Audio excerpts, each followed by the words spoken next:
चाय पीजिए।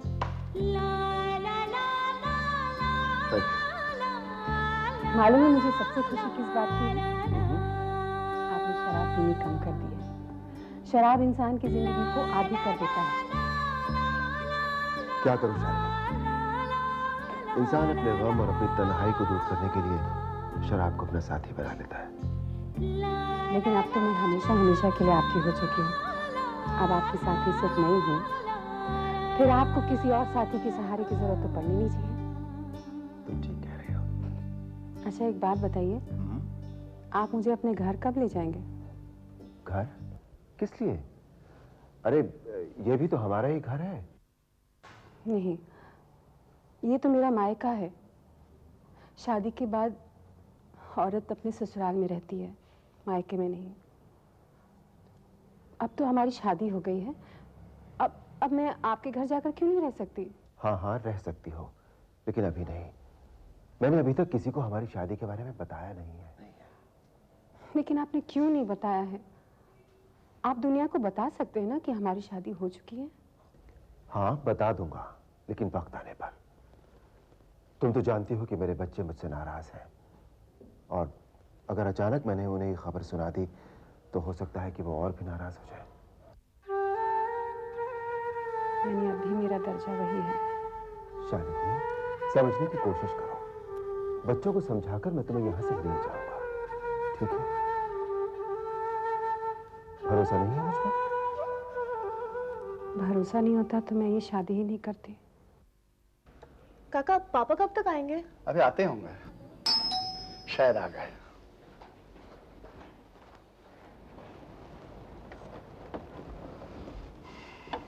कविता बेटी आपसे मिलने आई है। अरे बेटे तुम? हेलो पापा। पापा, मैं आपसे एक जरूरी बात करने आई हूँ। हाँ बोलो, क्या बात है? आनंद अंकल और मम्मी की शादी रुक गई है। शादी रुक गई? लेकिन क्यों? ऐसी क्या बात हो गई? शादी वाले दिन आनंद अंकल को अचानक हार्ट अटैक आ गया। आनंद को हार्ट अटैक? कहाँ है वो? कैसी तबीयत है उसकी? अभी तो हॉस्पिटल में है, लेकिन पहले से बेटर है। समझ में नहीं आता शोभा के साथ ही बार बार ऐसा क्यों होता है। पापा मैं जानती हूँ ऊपर वाला कभी नाइंसाफी नहीं करेगा। वो ये भी जानता है कि मम्मी सिर्फ आपके साथ खुश रह सकती है, आनंद अंकल के साथ नहीं। नहीं कविता, ऐसी बात नहीं है। शोभा को मैंने बहुत दुख दिए हैं। उसकी जगह कोई और औरत होती तो मुझे कभी माफ नहीं करते। तो पापा इससे साफ जाहिर होता है कि मम्मी के दिल में आज भी आपके लिए उतना ही प्यार है। नहीं, उसे सिर्फ मुझसे नफरत है, नफरत। वो जब भी मिलती है बात बात में करती है, पहले ताने मारती है। पापा वो नफरत नहीं है, गुस्सा है। वैसे सच बताऊं तो इस शादी के रुक जाने से मैं बहुत खुश हूँ, और मुझे यकीन है कि बहुत जल्द आप और मम्मी एक होने वाले हो। सपने मत दिखा बेटी, सपनों से मुझे डर लगने लगा है। बेटी मेरा एक काम करोगी? हाँ बोलिए पापा। शादी वाले दिन मेरा मोबाइल आनंद के पास छूट गया है, मुझे लाकर दोगी? इसका मतलब शादी वाले दिन आपका मोबाइल आपके पास नहीं था? नहीं, मैं जब आनंद से मिलने गया तो मोबाइल मेरे हाथ में था। जाते वक्त मैं उसे आनंद के कमरे में ही भूल आया। ऑब्वियसली मोबाइल आनंद के पास ही होगा। अगर आपका मोबाइल आनंद अंकल के पास था तो मेरी बात किससे हुई? हाँ? Oh my God. पापा मैं चलती हूँ, बाय। क्या हुआ बेटी, कहाँ जा रही हो? पापा मैं आके बताती हूँ, बाय। अरे बेटे,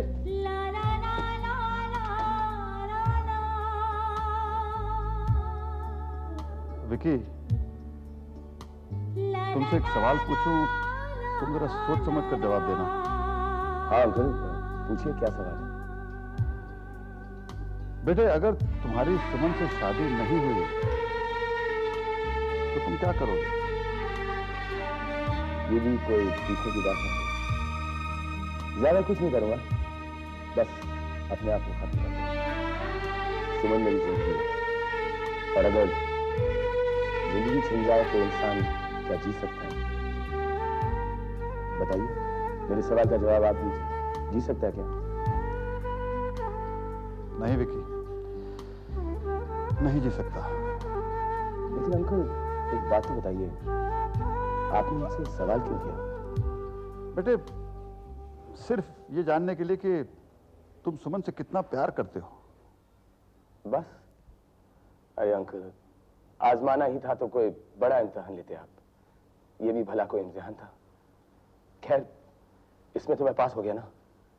तो बताइए, मेरी सुमन से शादी होगी कि नहीं? होगी बेटे, जरूर होगी। Thank you uncle, thank you so much. Okay, मैं चलता हूँ।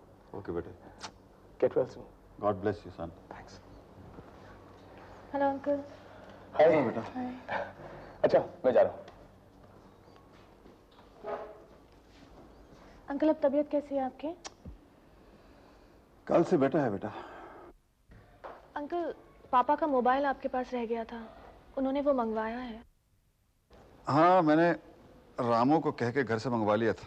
ये लो बेटी, कल तुमने मुझे सुशील समझकर सारी सच्चाई बता दी। हाँ अंकल, मुझे पता है, और मैं ये भी जानती हूँ कि आपने हार्ट अटैक का ड्रामा किया है। वैसे आपकी तबीयत बिल्कुल ठीक है।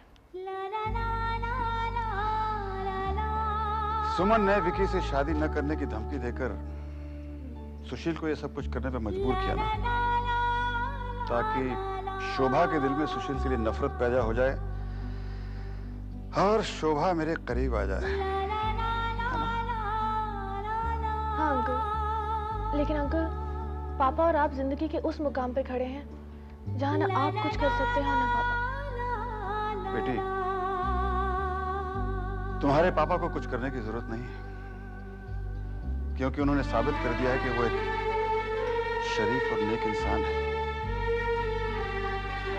मैंने फैसला कर लिया है, मैं शोभा और सुशील के रास्ते से हट जाऊंगा। अंकल, अगर आपने ऐसा किया तो सुमन विकी से शादी नहीं करेगी और विकी अपनी जान दे देगा और पापा की दी हुई इतनी बड़ी कुर्बानी जाया जाएगी। आई नो, सुमन जिद्दी लड़की है। बचपन से ही उसकी जिद के सामने कोई जीत नहीं सका, लेकिन मुझे उसे समझाना होगा। लेकिन इस बार उसे अपनी जिद छोड़नी होगी। क्या आप मम्मी के बिना जी पाएंगे? जी लूंगा बेटी, यादों के सहारे, उसकी दोस्ती के सहारे। मैं आज ही सुमन से बात करूंगा। नहीं अंकल, सुमन बहुत जिद्दी लड़की है, उसे हैंडल करना बहुत मुश्किल है। अंकल, सुमन को बिल्कुल पता नहीं चलना चाहिए कि आपको सारी बात का मालूम पड़ गया है। अगर उसने कोई ड्रास्टिक स्टेप उठा लिया तो विकी की जान को खतरा हो सकता है। अंकल, आप जो करना चाहते हैं प्लीज सोच समझ के कीजिएगा। अच्छा, अब मैं चलती हूँ। अंकल, आप बहुत अच्छे इंसान हैं। ना खुदा ही मिला न विसाले सनम, ना इधर के रहे ना उधर के हम।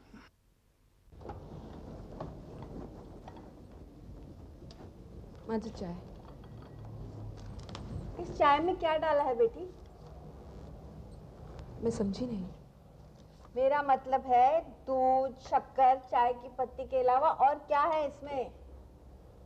आप साफ साफ कहिए, आप क्या कहना चाहती हैं? मैं पूछना चाहती हूँ, कहीं जहर तो नहीं इस चाय में? दूध का जला छाछ भी फूंक फूंक कर पीता है। मैं आपसे बहस नहीं करना चाहती। तो क्या मैं बहस करती हूँ? मैं झगड़ा करती हूँ? झगड़ालू तो तुम हो। मेरे बेटे को भी मुझसे अलग किया है। देखिए माँ जी, मैंने आकाश से वादा किया है कि मैं आपके मुंह नहीं लगूंगी। अब यहाँ थोड़ी देर और खड़ी रही तो आप मुझसे झगड़ा करना शुरू कर देंगी। मैं शोभा दीदी के यहाँ जा रही हूँ और शायद घर नहीं लौटूं। मुझे मैं शोभा दीदी को मिलके आती हूँ। माँ जी, ऐसा क्या कह दिया आपने दीदी से जो वो इतना नाराज होकर चली गई? मैंने क्या कहा? कुछ भी नहीं कहा। आपकी फितरत से ना तो घर का हर इंसान वाकिफ है। एक बार मैदान मार लिया तो अपने आप को शेरनी मत समझो। ये तो प्रेम चाल चल गया, वरना इस वक्त जेल में चक्की पीस रही होती। वो तो हमारा एहसान मानिए कि हमने आपको माफ कर दिया, वरना आपका पूरा बुढ़ापा जेल में ही कट जाता। हाँ हाँ, तुम तो चाहोगी कि मेरा बुढ़ापा जेल में कटे ताकि तुम लोग इस घर पर राज करो और मेरे बेटों को उंगलियों पर नचाओ। लेकिन याद रखना, मैं ये तुम्हारे अरमान कभी पूरे नहीं होने दूंगी। यहीं रहकर तुम लोगों की छाती पर मूंग दलूंगी। जिंदगी के आखिरी दिन तो गिन रही हैं और हमारी छाती पर मूंग दलने के सपने देख रही हैं। अपने दिन गिनना शुरू कर दीजिए, क्योंकि आपका एक पैर तो धरती पर है और दूसरा चिता पर। पूजा, क्या बात कीजिए? क्या तरीका माँ से बात करने का? इन्होंने मुझसे क्या कहा ये नहीं सुनना चाहेंगे आप? इन्होंने जो कुछ भी कहा हो, लेकिन ये तुमसे बड़ी है। अगर इनकी जगह तुम्हारी माँ होती तो क्या तुम उनसे ऐसा जवाब देती? मेरी माँ इनकी तरह बदतमीज नहीं थी। क्या समझा?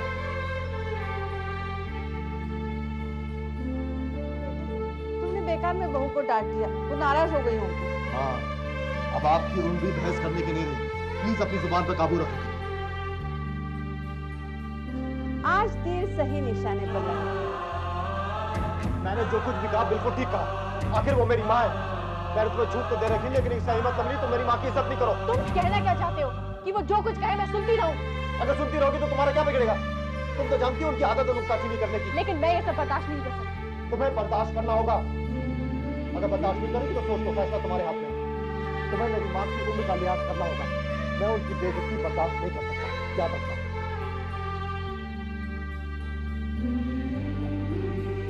कहाँ जा रहे हो बेटा? विशाल क्या?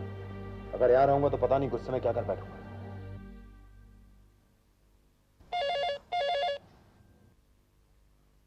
हेलो। हेलो बेटा। पूनम? कौन बोल रहा है? बेटे मैं प्रेम की माँ बोल रही हूँ। नमस्ते आंटी, कैसे हैं आप? ठीक हो बेटी? देखो, मेरे बड़े अरमान हैं कि तुम मेरी बहू बनो। छोड़िए ना आंटी, क्यों जख्मों को हरा कर रही है? प्रेम की शादी तो हो चुकी है। अरे शादी हुई तो क्या हुआ? हम दोनों के अरमान अब भी पूरे हो सकते हैं, लेकिन तुम्हें हिम्मत करनी पड़ेगी। एक बात बता, अगर तुम्हें फिर से प्रेम को हासिल करने का मौका मिले तो तुम क्या करोगी? कुछ भी। अच्छा तो अभी घर से निकलो। ओशिवारा ब्रिज से प्रेम गुजरने वाला है, वहां जाकर तुम्हें क्या करना है मैं तुम्हें ठीक से समझा देती हूँ।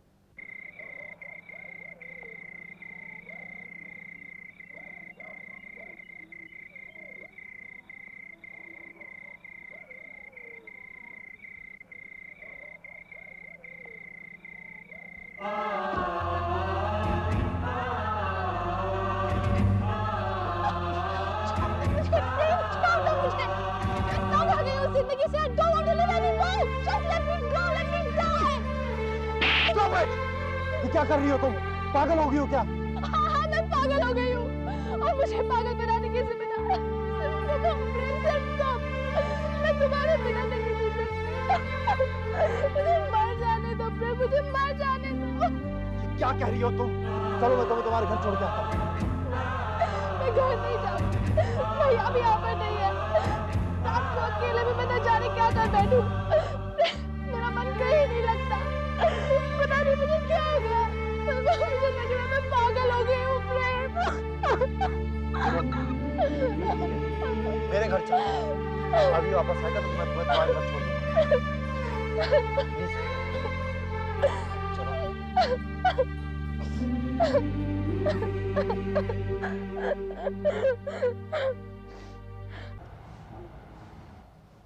आओ पुनः।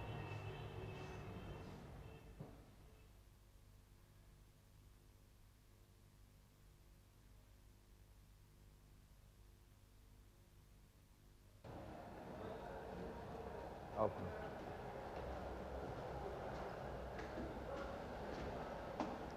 ये यहाँ क्या कर रही है? तुम्हें वजह बताने की जरूरत नहीं है।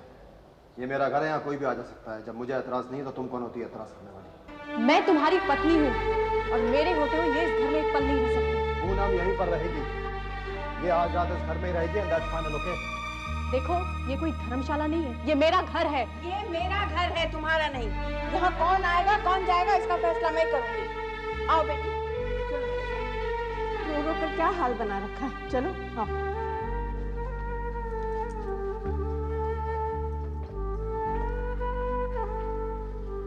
पूनम को इस घर में सहारा देकर तुम ठीक नहीं कर रहे हो प्रेम, लेकिन जब तक तुम्हें इस बात का एहसास होगा बहुत देर हो चुकी होगी।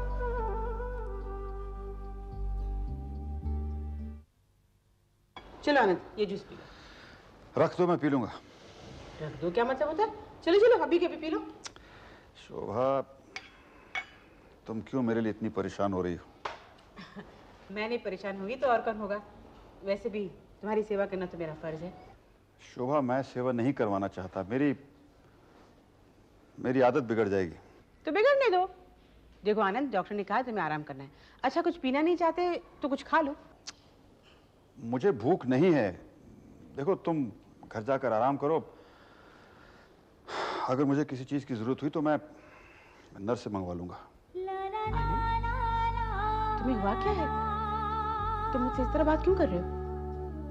देखो, कोई बात नहीं, तुम बस मुझे मिसअंडरस्टैंड कर रही हो। नो नो आनंद, मैं तुम्हें मिसअंडरस्टैंड तो नहीं कर रही हूँ, बल्कि तुम्हें अच्छी तरह समझ रही हूँ। जरूर तुम्हारे दिल में कोई ऐसी बात है जो तुम मुझसे छुपाना चाह रहे हो। और ये जो तुम रूखेपन का नाटक मेरे साथ कर रहे हो ना, प्लीज इसे बंद कर दो, because you are a very bad actor. वैसे ही सबके पीछे क्या है ये तो मैं नहीं जानती, लेकिन एक बात तुम जरूर जान लो। अगर तुम इस कोशिश में हो कि मेरे दिल में कोई गलतफहमी अपने में पैदा करोगे तो ये मुमकिन नहीं।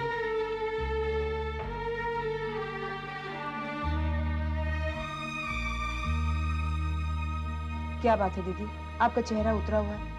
आनंद जी ने फिर आपसे कुछ कहा? नहीं, कुछ कहा तो नहीं, लेकिन आज उनका बर्ताव कुछ अजीब सा। दीदी, उनकी तबीयत ठीक नहीं है, इसलिए आपको ऐसे लगा होगा। नहीं अनीता, आनंद के दिल में जरूर कोई बात है। आज ना मेरे हाथों से जूस लिया, ना कुछ खाया, बल्कि मुझसे कह दिया तुम घर जाकर आराम करो, जरूरत होगी तो मैं नर्स बुला लूंगा। अब ये भी कोई बात हुई? अगली बार जाओगे तो सब कुछ क्लियर कर देना। मैं देखती हूँ। Hi, how are you? Very welcome. Hello aunty, hello बेटा। कैसी हैं आप? First class. बैठो। कहिए आंटी जी, आपने मुझे किस लिए बुलाया था? सुमन, मैं तुम्हारी माँ समान हूँ। तुम पहले मेरी बात को जरा गौर से सुनना, उसके बाद ही जवाब देना। जी कहिए।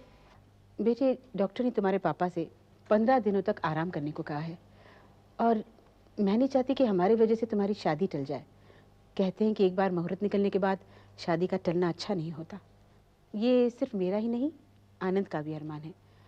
हालांकि ये बात तो आनंद खुद भी तुमसे कह सकते थे, लेकिन वो तुम्हारी जिद से डरते हैं, इसलिए उन्होंने ये काम मुझे सौंपा है कि मैं तुम्हें किसी तरह मनाऊं।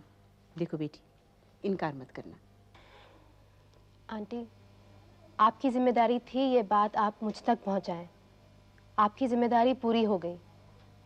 अब आप मेरा जवाब पापा तक पहुंचाइएगा। मैं तब तक शादी नहीं करूंगी जब तक आपकी और पापा की शादी नहीं हो जाती। ये मेरा आखिरी फैसला है।